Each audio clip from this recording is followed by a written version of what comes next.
The Joker is undoubtedly an iconic character who will be present in media for as long as there are comics, superhero animation, video games and films, which is to say he'll be here forever. But on several occasions he has actually died, and we're going to go through the list of his 5 best deaths. Mask of the Phantasm. In Mask of the Phantasm, the Joker is portrayed as having been a goon for the mob, much different to his backstory in The Killing Joke. The Killing Joke is of course what's generally accepted to be his true origin. Now, in The Mask of the Phantasm, he's done many bad things, but the one thing that finally got him killed was executing the lead female protagonist's father. You? But he paid you! Dad?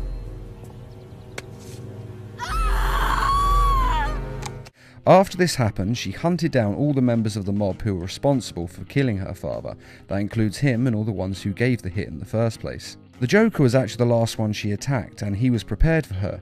He had rigged his hideout with explosives, and when Batman showed up as well, he ended up triggering the explosives. He was probably planning to escape at this point, but Andrea Beaumont, the woman whose father he had killed, grabbed a hold of him, and the two were buried by the building and killed, with Joker laughing his mad laugh all the while.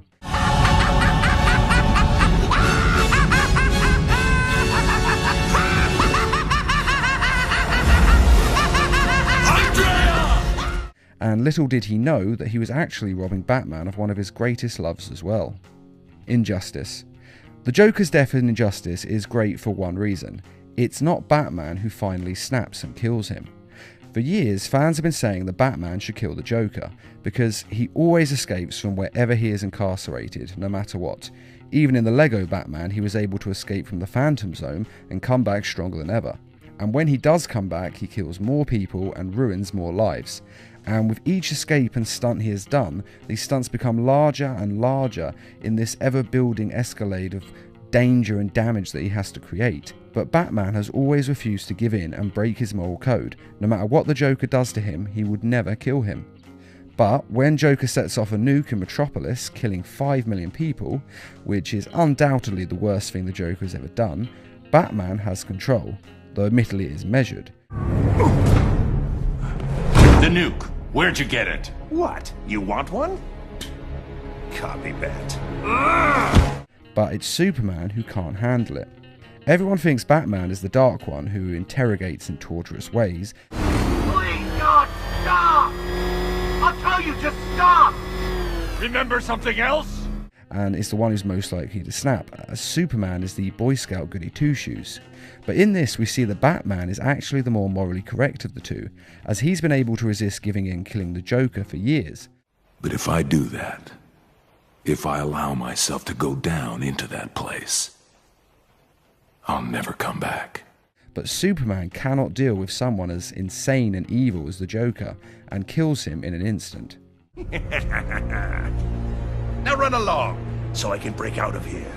I've got lots of planning to do to top this. That's enough.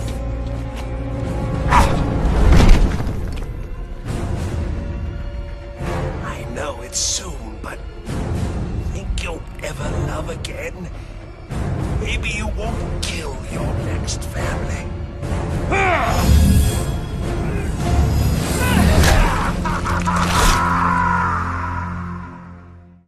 And that's what makes this such a great death, the fact that it was Superman and not Batman who broke first and took a life. It's interesting to see that Batman, the only one of the main 7 Justice League members who doesn't have any powers, is the one strong enough to resist killing the Joker, whereas Superman, the strongest and most powerful being on the planet, is not strong enough to stop himself. That being said, I do completely understand why Superman killed the Joker. He killed his wife and unborn child, and I don't honestly think any man worth a damn would be able to stop themselves from killing the Joker if that had happened to them. Not straight away when the pain and the loss was still fresh, which is why Superman shouldn't have been anywhere near the Joker at that point, but they couldn't exactly keep him away. As I said, he is the most powerful being on the planet. And killing the Joker is forgivable under those circumstances, at least in my mind, and I think that any jury would have let him go on a plea of temporary insanity. But it's everything the Superman does next that's wrong, and the Injustice games did prove that once a life is taken, it's a slippery slope to becoming a fully fledged supervillain, which Superman definitely became in the Injustice 2 video game. I'll have a legion whose power rivals the combined Lantern Corps. And I want you to lead it with me. Never, Cal. You'll either make the right choice, or I'll make it for you. And this is actually one of the best things about the Injustice games. It does show why superheroes should never kill, even though we always say they should when we read the comics and watch the films. They have to have a line in the sand because once they cross it, they can't go back. Arkham City. In Arkham City, the Joker is dying. This is due to all the chemicals that were in his system in the first game, Arkham Asylum. In this first game, we saw him inject himself with the formula Titan, which is based on Bane's venom and transforms a person into a monstrous Bane-like state.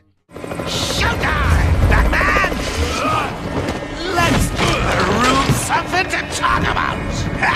Two freaks in a fight to the death! These chemicals, combined with the cure to return Joker to normal, leave his blood poisoned and toxic, and he has hours to live as the game starts. Mr. Freeze is making a cure for the poison, but it turns out to be more complicated than simply synthesizing it. Perhaps I should elaborate. Creating an antidote to the disease that afflicts the clown was easy. Unfortunately, the cure degrades too quickly. It needs a restorative element, some kind of reforming enzyme. Without it, it breaks down before it can help its host. I've seen this before. Finding a suitable enzyme is not the only problem. It needs to be adapted, bonded to human DNA. That will take decades.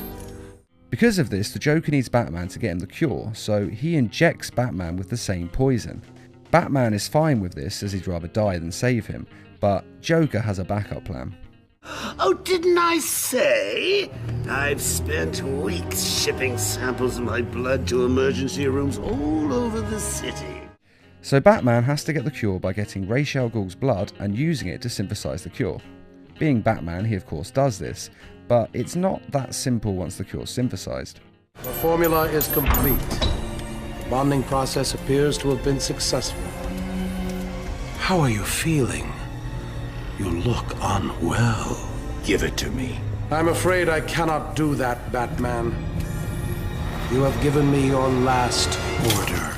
But finally, after some pretty good boss fights, Batman gets the cure and drinks enough to save himself, and has enough of it left for the Joker as well. Every decision you've ever made ends with death and misery. People die. I stop you.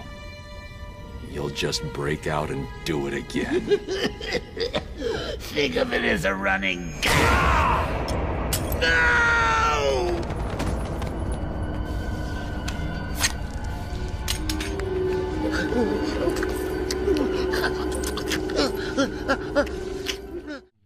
Now this death is great because if the Joker hadn't been so vain and had trusted Batman, he would have lived. It's his own nature that leads to his death, and he dies with the laughter of that irony on his lips. Do you want to know something funny? Even after everything you've done, I would have saved you.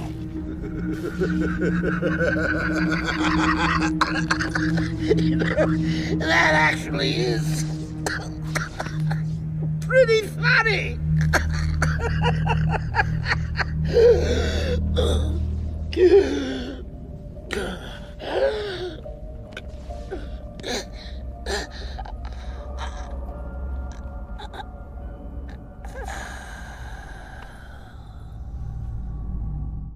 The Dark Knight Returns Part 2. This death is amazing simply for its brutality. The movie was based on Frank Miller's The Dark Knight Returns graphic novel, and saw Batman do the one thing fans have wanted him to do for years: kill the Joker. After all the years and the things he has done, Batman has finally decided that he needs to take down the Joker once and for all. Are you out of your mind? I'm through playing Joker. It's an incredible fight and truly worthy as an ending to their lifelong feud, and the film is great, but in all honesty it's worth watching simply for the fight scene between Joker and Batman.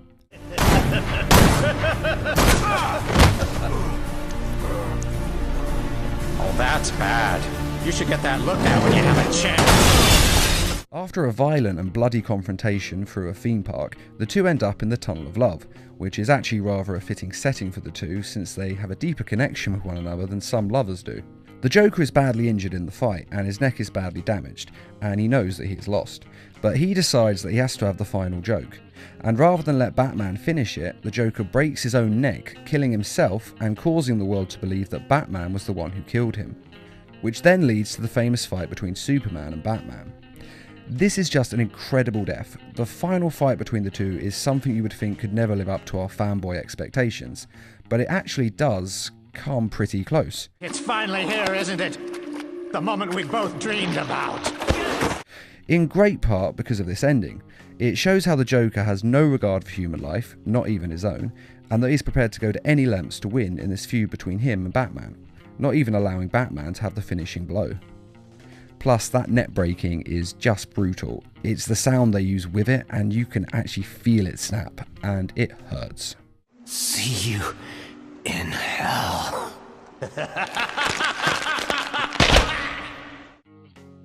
Return of the Joker.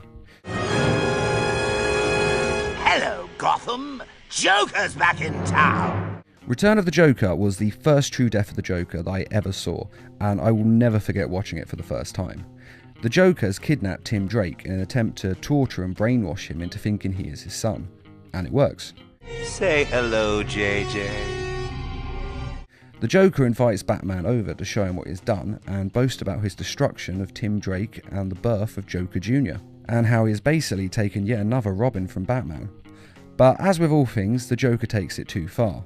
He has beaten Batman and he could have ended it there, but he wants Tim Drake to be the one to kill Batman, to show that Batman has truly failed and the Joker has won.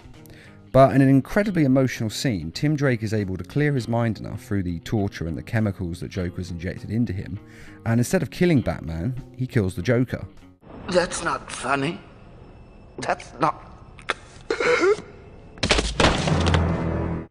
The Joker is once again the architect of his own demise, a common theme and a fitting one for a man like the Joker. And as you watch the Joker die, Tim Drake starts laughing the mad laugh of the Joker, which turns into tears as he is losing his mind, and the full weight of what he has done and what has been done to him hits him. It's the same moment and feeling that Batman had when his parents died, and the same feeling that the Joker had when he'd lost his family and he finally gave in to the madness. But unlike the Joker, Tim Drake is strong enough to eventually get his mind back. We had a trusted friend, Dr. Leslie Tompkins. It took her a year, but she was able to help Tim back to sanity. Still, things were never really the same. But even so, it's a heartbreaking scene to watch and incredibly moving, even in the face of how sadistic this part of the movie really is. One thing I think is important to note with these deaths is that in all of them, Batman is there. He was there when the Joker was created, and he was there when the Joker ended, and it seems fitting that he should be. And they are all the Joker's own fault, the end result and comeuppance for the depraved life he has decided to lead. But what do you think of these deaths, and which is your favourite? I'd also be very interested to hear which order you would put these deaths in yourself.